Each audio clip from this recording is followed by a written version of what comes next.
तो करिया कर, गुस्सा ना करी मेरी गल दा। इन्हें साफ सूफ भी करिया कर। मैं झाड़ नूं पुज्जण ही लभदा वा। आ टोर नहीं मड़ा है टोर नहीं हाँ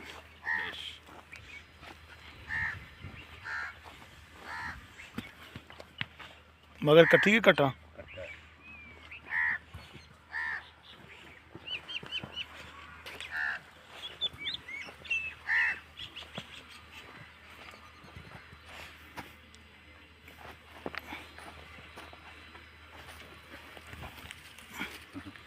तो